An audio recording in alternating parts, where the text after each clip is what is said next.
2010, 11, 12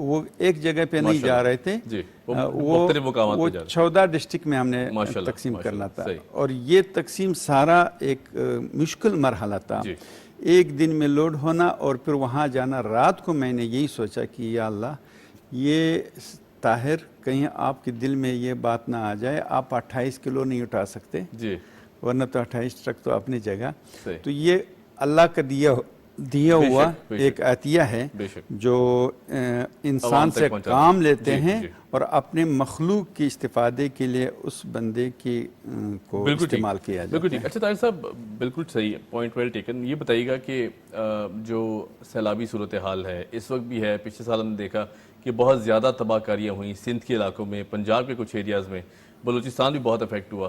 موجودہ جو اب سچویشن ہے بارشوں کی، اس میں دیکھتے ہیں کہ لاہور اور سراؤنڈنگ ایریاز جو ہیں وہ بہت مشکل صورتحال میں ہیں۔ سندھ کے کچھ علاقے بھی ظاہر زیر آب آ گئے ہیں کیونکہ پانی کا فلو بہت زیادہ ہے، بلوچستان میں بھی ایسی کیفیت ہے۔ ایسے میں الخیر کی طرف سے کیا اقدامات لیے گئے ہیں، آپ کی طرف سے کیا اقدامات لیے گئے ہیں؟ اقدامات تو یہ ہے، ایک تو یہ ہے کہ ہم نے پچھلے سیلابوں میں کیا کیا ہے یہ اپنی جگہ، ایک یہ ہے کہ آج جو کل پرسوں سے یہ جو سیلابیں آئی ہیں، ایک بات یہ ہے پچھلے مرتبہ جو سیلابیں آئے ہیں، الخیر ٹرسٹ تقریباً ہر موقع پر ایسی ملک بھر میں کام کر رہے ہیں، اسے ایک جگہ نہیں ہے، ملک بھر میں کام کر رہی ہے۔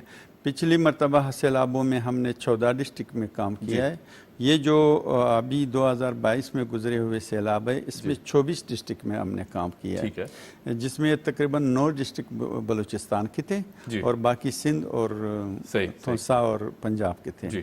تو الخیر ٹرسٹ یہ مکمل ایک نیٹ ورک رکھتا ہے اور رضاکاروں کا اور ان کی کمیٹیوں کا ہر ڈسٹرکٹ میں۔ اب دیکھیے موجودہ جو کل پرسوں سیلاب آئے ہیں چترال میں، بالکل یہ چترال میں آیا ہے اور پنجاب میں آیا ہے، لیکن سب سے زیادہ جو نقصان کیا ہے وہ چترال میں ہوا ہے۔ چترال میں یوں ہوا ہے کہ 2 چترال، بالائی چترال اور سطحی چترال کو جو ہے نا اس کا رابطہ کاٹ دیا گیا ہے، اور ریلا آ کر پوری مکانات کو جو ہے وہ ڈیمیج کیا گیا ہے، لیکن شکر الحمدللہ یہ جانی نقصان نہیں ہوا ہے، یہ ہماری رابطہ ہے۔ اور ہماری رسائی، الخیر ٹرسٹ کی رسائی کا سب سے اہم ذریعہ یہ ہے کہ ہم نے اپنے فرصت کے اوقات میں پاکستان کی 80% ڈسٹرکٹ میں ہم نے کمیٹیاں بنائی، ٹھیک ہے، اور وہ کمیٹیاں ہماری والنٹیئر ہیں۔ اچھا، یعنی کل کی جو چترال کا واقعہ ہے وہ پوری طور پر ہمارے علم میں ہے اور ہمیں بتایا گیا ہے، وہاں پہ ہم نے اپنے کمیٹی کو ایکٹیو کیا گیا ہے اور وہاں پہ کام شروع ہوا ہے۔ جو دوسرے کی پہنچ ہے وہاں سے پہلے ہم پہنچ جاتے ہیں، تو اس کے لیے ہماری کمیٹیاں فعال ہیں اور الخیر ٹرسٹ مکمل طور پر اس کے لیے پیشگی ہمارے پاس انتظامات کچھ رہتے ہیں، ہوتے ہیں، جس کے لیے ہم کمر بستہ رہتے ہیں، اور کچھ اقدامات ہم اس وقت کرتے ہیں کہ وہ ڈیزاسٹر کی پوزیشن دے کر ہم کرتے ہیں، چاہے وہ زلزلہ ہو، سیلاب ہو۔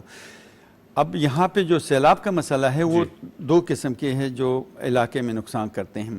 ایک یہ ہے کہ وہ ہموار والی زمینوں پہ جو سیلاب آتے ہیں، جہاں پانی کڑے ہو جاتے ہیں، وہاں پہ سیلاب جو ہے وہ دیر تک نقصانات کر دیتے ہیں، اس کا اثرات دیر تک بیماریاں بھی پھیلتی ہیں، بیماریاں پھیلتے ہیں، بدبو پھیلتے ہیں، مچھر آتے ہیں، یہ ہوتے ہیں۔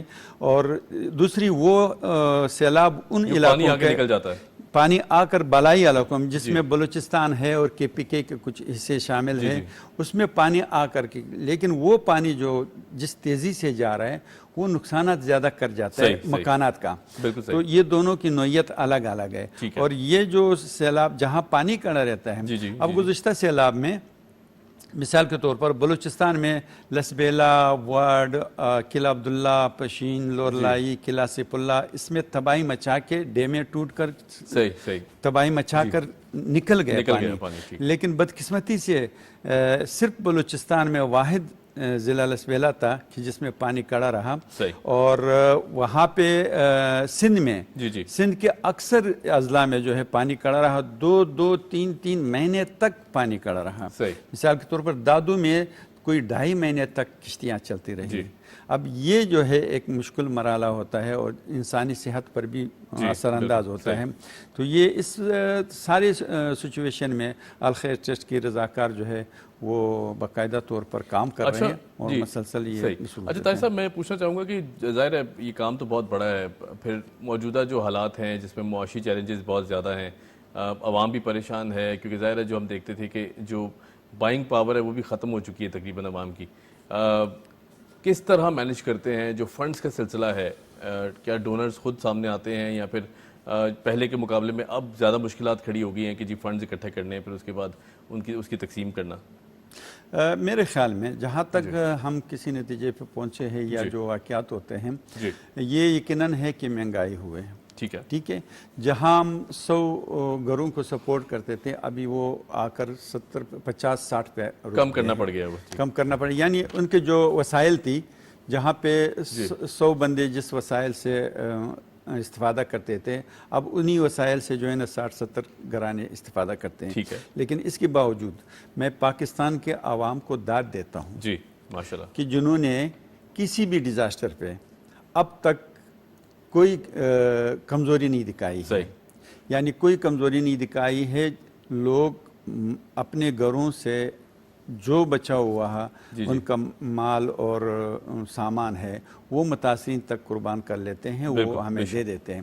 یعنی اب تک ہم نے کمی محسوس نہیں کیا ہے. یہ اور بات ہے کہ جس وسائل سے ہم 10 گھروں کو سپورٹ کرتے تھے اس سے 8 اور 5 سپورٹ ہو رہے, لیکن کمی نہیں آئی ہے. اس وقت پاکستان کے عوام اور بالخصوص کراچی یہ ایک ایسا عوامی جذبہ رکھتے ہیں کہ وہ جہاں پہ بھی کوئی واقعہ ہوتا ہے. اب کل میں FPCCI کے گورنر ہاؤس میں پروگرام تھا, اس میں فیڈریشن ہاؤس کی سارے ممبران موجود تھے اور اس میں خود FPCCI کے جو صدر ہے انہوں نے اعلان کیا ہے کہ بھائی چترال کا مسئلہ ہے آپ آگے آئیں, جس میں میں گورنر صاحب کو داد دیتا ہوں کہ انہوں نے اپنا پیش کیا گیا, بہت بڑا کردار ادا کیا. انہوں نے تقریباً 1000 خاندان کی بھلائی کے لیے کیا, بہت ماشاءاللہ بہت اچھا کیا. تو پاکستان کے عوام جذبہ رکھتے ہیں, وہ ہر موقع پر پہنچ جاتے ہیں, گورنمنٹ سے پہلے پہنچ جاتے ہیں. اور سب سے اداروں کا ایسے خیراتی اداروں کا یا NGOs کا فائدہ یہ ہے کہ اس کا سسٹم اتنا تیز ہوتا ہے کہ جہاں گورنمنٹ ہلتا ولتا ہے وہاں پہ وہ پہنچ بھی جاتا ہے, یعنی وہ ادارے پہنچ جاتے ہیں. تو اگر میں ایک واقعہ کا آپ کو بتاؤں کہ 2020 میں ہرنائی میں, بلوچستان کے ہرنائی ایک ضلع ہے, اس میں زلزلہ آ گیا تھا رات کے 3 بجے زلزلہ آیا. تو وہاں پہ زلزلہ آیا صبح جو ہے صبح نماز پڑھ کے ہمیں اطلاع ملی تو ہم نے پوری طور پر اپنا کمیٹی فعال کیا, کمیٹی فعال ہوا, پیسے ٹرانسفر ہوئے, میڈیکل کیمپ کھلے اور وہاں سے میڈیکل یعنی 7:30-8 بجے ہم لورلائی کی ہسپیٹل میں ہمارے الخیر کی پری میڈیکل کیمپ لگ چکا تھا جس میں میڈیسن آئے. جب بعد میں گورنمنٹ کے ہیلتھ والے آئے انہوں نے دیکھا کہ یہ کیا ہو رہا ہے, جس پہ کراچی لکھا ہوا ہے اور کراچی رات کو زلزلہ ہوا ہے, صبح 7:30-8 بجے کراچی والے یہاں پہنچے. یہ کون سے ملک, یہ کون سی سسٹم ہے؟ تو بعد میں اس کو سمجھایا گیا کہ وہاں کی کمیٹیاں جو ہے وہ چونکہ یہاں سے پیسے ٹرانسفر ہوئے پوری طور پر اور وہاں سے میڈیکل اسٹور کھلے گئے اور دوائیاں دی گئی, تو لہٰذا NGOs کی اداروں کی سسٹم انتہائی فعال ہے اور پاکستان کی مخیر حضرات اب تک الحمدللہ بہت ایکٹیو ہے, اس نے کوئی کمزوری نہیں دکھائی ہے. معیشت پہ یقیناً اثرات اچھے نہیں ہیں, ملک کی یقیناً اثرات اچھے نہیں ہیں, بزنس یقیناً اچھے نہیں, مہنگائی ہے, لیکن جہاں پہ کوئی واقعہ ہوتا ہے پاکستانی عوام الحمدللہ پیش ہے. بے شک. اچھا میں پوچھنا یہ چاہوں گا کیونکہ ظاہر ہے بات ہم ڈونیشنز کی کر رہے ہیں, ڈونرز کی کر رہے ہیں. اب آنے والی جو سچویشن ہے اس میں کہا جا رہا ہے موسمیات تبدیلیاں بھی بہت ساری ہیں, بارشوں کا سلسلہ مزید جو سندھ کے کچھ علاقے ہیں اس میں بھی ہونے جا رہی ہیں بارشیں اور بہت تیز بارشوں کی پریڈکشن بھی ہے. ایسے میں کیا اقدامات لیے گئے ہیں, پریکاشنری میجرز کوئی اگر آپ حکومت کو سپورٹ کرنے کے لیے ساتھ ساتھ، کیونکہ ظاہر ہے این جی او سیکٹر ایک بہت بڑا سپورٹ سسٹم ہے، تو کیا کیا پریکٹیکل سٹیپس ہیں جو کہ پلان کیے گئے ہیں اگر آنے والی بارشوں کے اسپیل کو دیکھا جائے تو؟ اس میں تین ایسی مراحل آ جاتے ہیں کہ جس پہ کچھ میں ہم کچھ کر سکتے ہیں، کچھ میں نہیں کر سکتے ہیں. مثال کے طور پر راستہ کھلوانا اور پانی آنا، اس پہ راستہ کھلوانا یہ گورنمنٹ کا کام ہے، یہ ہم این جی اوز نہیں کر سکتے ہیں. ٹھیک ہے جی. لیکن ہم پلان یہ کرتے ہیں کہ ہم پہلے سے جو ہے نا خیمے تیار رکھتے ہیں، کشتیاں تیار رکھتے ہیں، راشن تیار رکھتے ہیں، مچھردانیاں، کولر وغیرہ جو گھریلو جو بیسک آئٹم ضروریات ہوتی ہیں، خاص کر کے ٹرانسپورٹیشن کا ہم انتظام کرتے ہیں. جو ایسی واقعات آ جاتے ہیں سب سے پہلے وہاں کے لوگوں کو وہاں سے نکالنا پڑتا ہے محفوظ مقامات. اس کے لیے واپر مقدار میں ٹرانسپورٹ چاہیے. تو اس ٹرانسپورٹ کے بعد ان کو جو ہے وہاں خیمہ چاہیے، جب خیمے کے بعد ان کے بچوں کے لیے گھریلو برتن وغیرہ چاہیے. تو یہ سارے کچھ ایسی آئٹم ضروری ہوتے ہیں جہاں پہ ریسکیو کے کام میں آتے ہیں، ان کے آباد کاری کے کام میں آتے ہیں. اس کے لیے ہم انتظامات پہلے سے بھی کر لیتے ہیں اور کیا ہوا ہوتا ہے. اور دوسری بات یہ ہے کہ جیسے خدا نخواستہ کسی علاقے پہ اثرات ایسا ہو، انتظامات ہو، وہاں کے لیے ہم رضاکار ایکٹیو کر لیتے ہیں. وہاں پہلے سے جو کچھ واقعہ ہو جاتا ہے پوری طور پر اس کے سروے کیا جاتا ہے. اس کے سروے کی لسٹیں جو ہے وہ ہیڈ آفس سینڈ کر لیتے ہیں. ہیڈ آفس اس کی مقدار کی بنیاد پر جس چیز کی ضرورت ہوتے ہیں اس کے ضروریات کے مطابق وہ گاڑیاں لوڈ کر کے وہاں پہنچائی جاتی ہے. لیکن جہاں پہ ہمیں مشکل آتا ہے وہ سب سے زیادہ مشکل ہمیں یہ آتا ہے کہ راستہ بلاک ہو اور ڈیمیج ہو، رسائی نہ ہو. اب جیسے گزشتہ سیلابوں میں 2022 کے سیلابوں میں بلوچستان جانے کے لیے تقریباً 7 مقامات پر راستہ بند تھا. بالکل ایسی ہے. ٹھیک ہے. لیکن ہم نے الحمدللہ ایسا کیا ہے کہ ہر ڈسٹرکٹ میں ہماری کمیٹیوں نے اسی ڈسٹرکٹ میں انتظامات کر دیا تھا.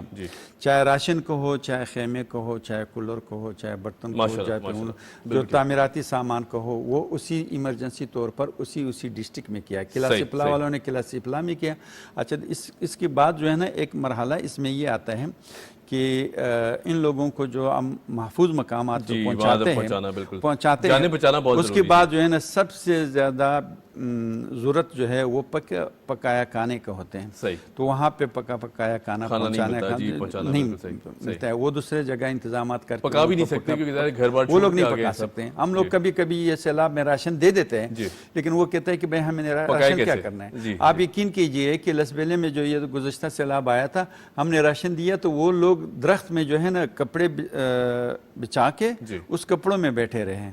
یعنی 7-8 فٹ جو پانی کا تھا تو اس وقت وہ راشن اس نے کیا کرنا ہے. تو الخیر ٹرسٹ نے ایک ایسا سسٹم رکھا ہے کہ اس متاثرین کو جو مقام پہ پہنچ جاتا ہے اس کے لیے کھانے پکے پکائے کھانے کا انتظام کرتے ہیں. اور جو لوگ ایسی مقام پہ ہیں جہاں پہ کھانا بھی نہیں پہنچے وہاں پہ ایک سسٹم پہ ہم نے کھانا ایسے پور تیار کیا ہے جو بغیر پکائے 3-4-5 روز بندہ اس پہ رہ سکتا ہے. جس میں خشک میوجات ہوتے ہیں، کھجور ہوتے ہیں، چنے اور بادام وغیرہ وغیرہ جو یہ چیزیں ہوتے ہیں اس کا ایک چھوٹا سا پیکٹ بنا کے اس فیملی کو دیا جاتا ہے. تو اس میں یہ ہے کہ وہ کھانا بھلے نہ پکے، آگ بھلے نہ جلے، ماچس ہوتے نہیں ہے، آگ وہاں جلتا نہیں ہے، لکڑی گلے رہتے ہیں، کوئی انتظام نہیں ہوتے ہیں. تو ایمرجنسی طور پر 2-3 دن جو ہے نا وہ خاندان اس سے استفادہ کر سکتے ہیں. تو ایسی سسٹم چونکہ اس حوالے سے الخیر ٹرسٹ کو گزشتہ 22-23 سال سے یہ کام کر رہے ہیں.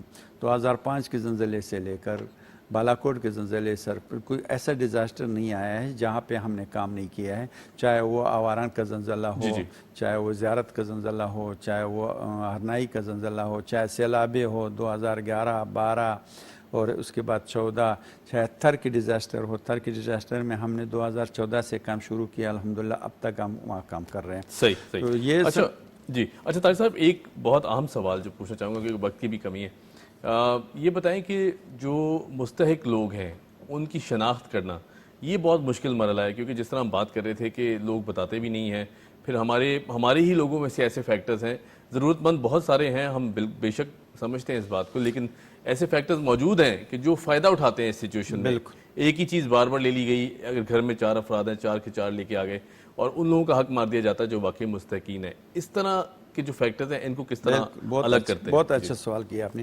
اس کے لیے ہماری دو سسٹم ہے. ایک تو یہ ہے کہ جیسے ڈیزاسٹر پہ ہوتا ہے یا سیلاب آیا زلزلہ ہوا تو اسی وقت یہ ہے تو ان لوگوں میں ہماری جو کمیٹی کے لوگ ہیں وہ اس کو لسٹ بناتے ہیں اور اس کو ایک ٹوکن ایشو کرتے ہیں. اچھا. چاہے پکے کھانے کا ہو اس کے ایک چارٹ ہوتے ہیں وہ بھی ایشو کرتے ہیں اور چاہے وہ راشن کہو اس کو خشک راشن کو اس کا بھی ٹوکن ایشو کرتے ہیں. اس ٹوکن کی بنیاد پر اس کو دیا جاتا ہے. کوئی دوسرا بندہ دوسری مرتبہ نہیں لے سکتے. اس کو ایک نمبر الاٹ ہوتے ہیں. دوسرے مسئلہ یہ ہے کہ ایک عام غریب ہے, بیوہ ہے اور سفید پوش ہے, وہ محتاج ہے. اس کے لیے ہماری ایک سروے فارم ہے. وہ سروے فارم جو ہے وہ باقاعدہ فل کیا جاتا ہے, اس کو نمبر دیا جاتا ہے, اس پہ پورا ڈیٹیل رہتا ہے. اس سروے کے بعد جو ہے نا اس سے کسی قسم کی کہے بغیر فون کیا جاتا ہے, ان کو بلایا جاتا ہے, ان کو اپنا چیز دیا جاتا ہے یا تو گاڑی میں جو ہے نا اس کے گھر پہ پہنچایا جاتا ہے. جو مقامی طور پر بغیر ڈیزاسٹر کی متاثرین ہیں ان کی سروے فارم ہے اور جو ڈیزاسٹر کی متاثرین ہے یا نقل مکانی کرنے والا یا اپنے جگہ پہ ہے ان کو ایک ٹوکن دیا جاتا ہے, ایمرجنسی ٹوکن ہے.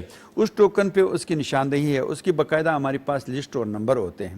اس نمبر کی بنیاد پر ان کو چیزیں دی جاتی ہیں, افراتفری نہیں ہوتے. اچھا ایک اور بات اس درمیان میں آ جاتی ہے, میں آپ کی علم میں لانا چاہتا ہوں اور عوام کو بھی یہ بتانا چاہ رہا ہوں کہ ایسی ہماری جو مخیر حضرات ہے وہ اپنے جذبات میں یقیناً ان کا ایک جذبہ ہوتا ہے, اس کا ایک مدد کرنے کا جذبہ ہوتا ہے, لیکن وہ جا کے تھوڑا سا مشکل میں پھنس جاتے ہیں, راستے میں لٹ جاتے ہیں, وہاں پہ جا کے واپسی میں آتے ہوئے نادم ہوتے ہیں. تو ان حضرات سے ہماری یہ گزارش ہے کہ وہ ایک باقاعدہ پراپر طریقے سے ایسی این جی او سے, ایسی اداروں سے جس کے پاس پورا سسٹم موجود جس کے پاس سسٹم موجود ہو.